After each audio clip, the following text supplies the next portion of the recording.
इथे मी शेंगदाणे तळून घेतलेत. मी आज बनवते शेंगदाण्याची चटणी आणि हे मिरची लसूण ते पण मी फ्राय करून घेते त्याच्यामध्ये. मी बनवलेली शेंगदाण्याची चटणी माझ्या मुलाला खूप आवडते, म्हणून तो मलाच नेहमी बोलतो की अशीच बनव. आणि एक वेगळी स्टाईल पण आहे, पण ती मी बनवली नाही आहे. आता मी ही बनवते, तुम्ही बघा.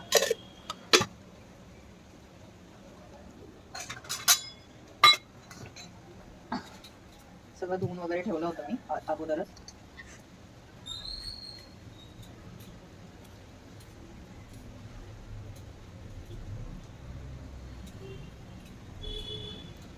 एकदम साध्या सिंपल मध्ये बनवते मी, एकदम साधी. जास्त त्याला काय टाकायचंच नाही, फक्त मीठ, हिरवी मिरची, लसूण. मिरच्या मी तिखट्या टाकल्या, जास्त तिखट टाकलेलं नाहीये. आणि ह्याला एकदम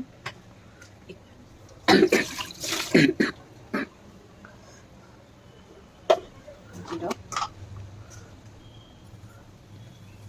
माप मी माझं घेते, तुम्ही तुमच्या पद्धतीने माप घ्या. आणि हा टोमॅटो आता तेलामध्ये टाकायचा आणि झाकण लावून द्यायचं, कारण तेल नाही उडणार. म्हणजे तोपर्यंत आपण हे मिक्सरला बारीक करायचं.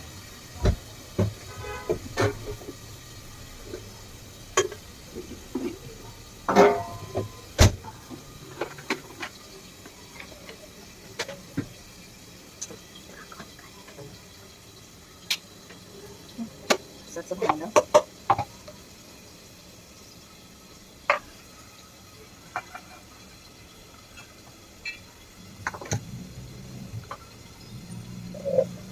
एकदम साधी बनवते.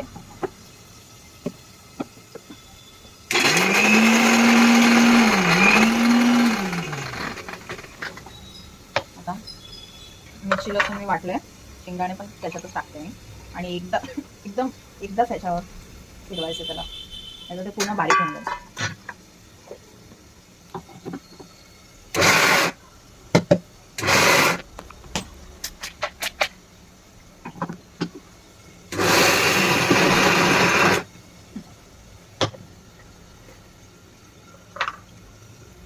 माझे वरचे शेंगदाणे बारीक नाही झाले, वरचे थोडेसे असे हे झाले, तर मी ते काढून घेते. आधी वाटलेले ते वरती टाकते.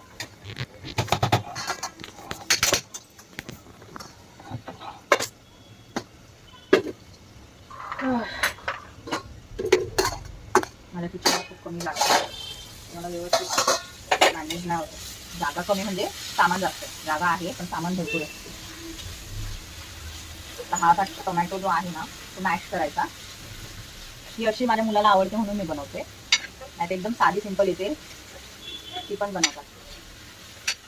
मीठ टाकलं का टोमॅटो? मीठ पण टाकलं मी आता. आणि आता त्याच्यामध्येच वाटलेली टाकायची चटणी.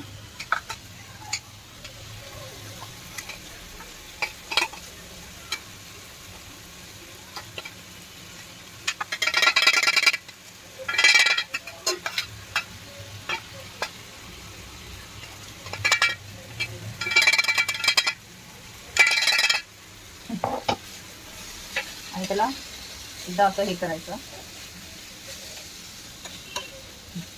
अजून थोडेसे शेंगदाणे टाकायचे त्याच्यामध्ये. हे जळू नये म्हणून मी ते परतवलंय.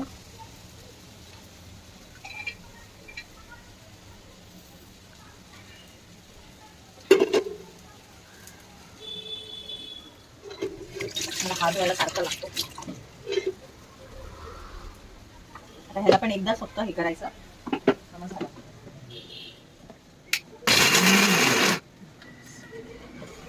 एवढंच करायचंय. आणि हे पण उरलेलं टाकून द्यायचं.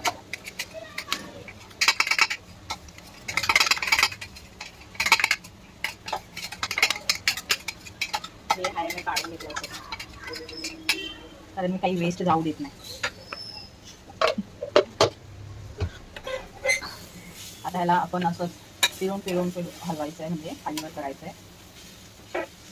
आणि 2 मिनिटं पण नाही, थोडंसं कमी झाकण ठेवायचं, म्हणजे एक मिनिटं.